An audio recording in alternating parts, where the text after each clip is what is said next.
Bonjour à toutes et à tous, nous sommes le mardi 30 avril, on fait le point sur l'actualité vendéenne à la mi-journée. Et on prend tout de suite la direction des Sables d'Olonne. La 21e édition de la Solomètre Coq a débuté ce matin.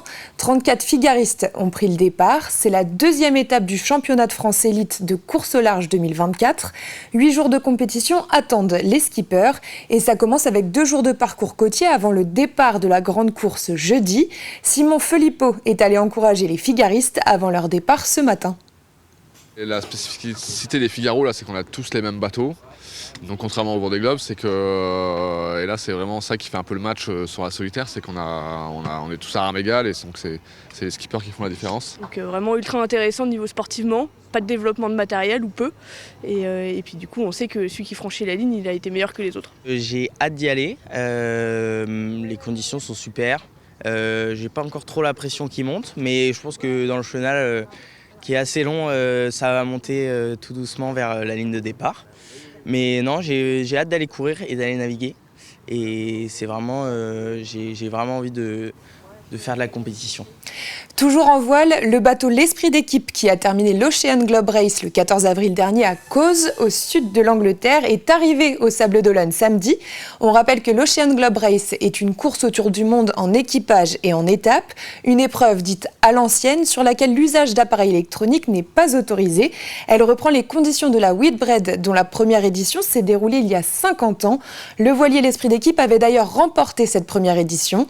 L'équipe emmenée par le skipper Lionel Régnier a terminé 4e au classement général et 3e dans sa catégorie, la classe Flyer. Anaïs Escalona est allée les accueillir samedi sur le ponton. Ils sont enfin de retour de leur périple autour du monde. Une course à l'ancienne sans assistance ni électronique, sous l'euphorie et les applaudissements du public. On fait les accueils normalement avec nos bateaux. On peut sortir si ça marche, si tout le monde est là. C'est pas le début de la saison maintenant, mais on sort avec une vingtaine, une trentaine pour les accueillir. Pour moi, il faut absolument que je leur apporte un soutien massif par rapport à ce retour sur la terre. Cet équipage a passé 159 jours en mer, un pari fou, voire impossible selon les navigateurs. Tout le monde est rentré, tout le monde est en forme, le bateau est en forme, moi aussi. Mission accomplie.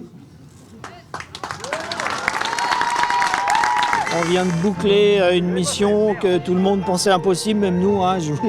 Au début, 4 ans de travail, récupérer un bateau à l'autre bout du monde, le remettre en état et aller refaire un tour du monde avec. Tous les jeunes qui sont derrière, là, ils ont bouclé un tour du monde et après ce tour du monde, je pense qu'ils sont capables de repartir sans nous. Ils ont acquis suffisamment de compétences et ce boulot de transmission, il est fait et on est fiers qu'ils aient performé sur les niveaux qu'ils nous ont montrés. Malgré des conditions de navigation parfois difficiles, les jeunes ressortent grandis de cette expérience hors du commun. En fait, on a eu du petit temps au début, donc c'était bien pour s'amariner. Et après, vers le Cap Finistère, on a eu beaucoup de vent, ça tapait énormément. Moi, je me sens qu'à ce moment-là, ça a été un peu dur. Mais sinon, c'était incroyable et franchement, c'est une expérience inouïe. Enfin, je suis trop contente d'avoir pu vivre ça. Ça se voit ton visage. Au total, l'équipage aura parcouru 52 000 km depuis septembre dernier.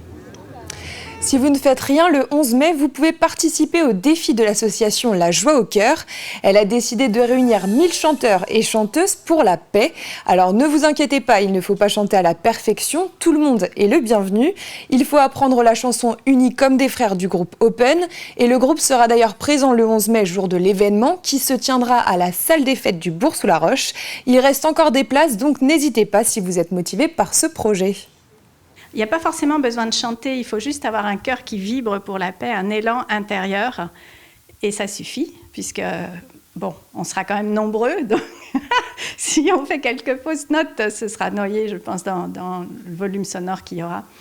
Quand on rassemble des gens avec ce même élan-là, et en plus le pouvoir vibratoire des voix, c'est vraiment puissant. C'est pour ça qu'on a mis en sous-titre de notre événement un événement magique à vivre, inoubliable, mais aussi puissant.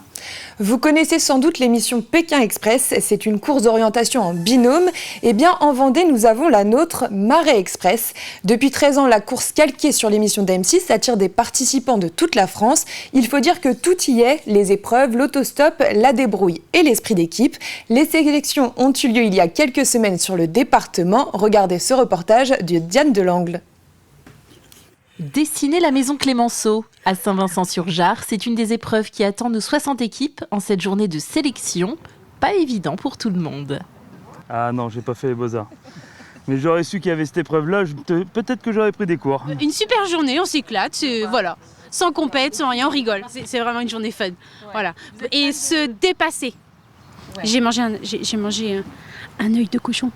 L'œil de cochon, le voici. Cette autre équipe va expérimenter l'épreuve gustative de la journée. Demande pas. Non. Allez Marie, c'est bien. Avale. Allez. Si vous voulez vomir, c'est au pied de l'arbre. Non, allez Marie, c'est bien. C'était un peu dur à mastiquer, mais bon voilà, faut pas penser à ce qu'on mange.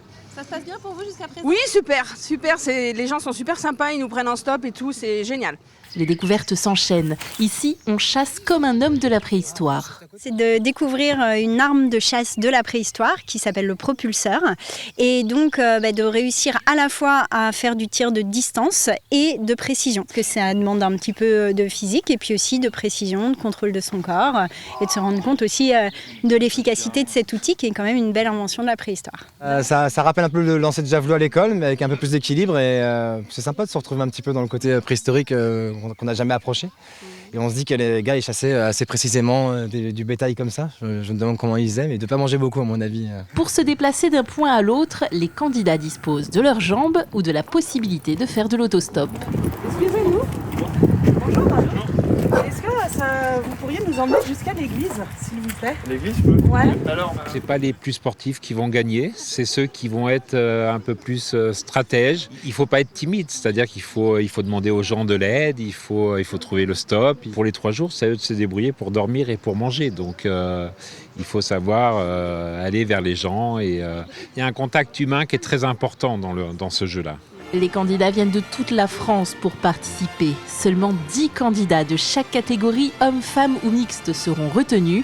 Le raid aventure se déroulera ensuite les 9, 10 et 11 août.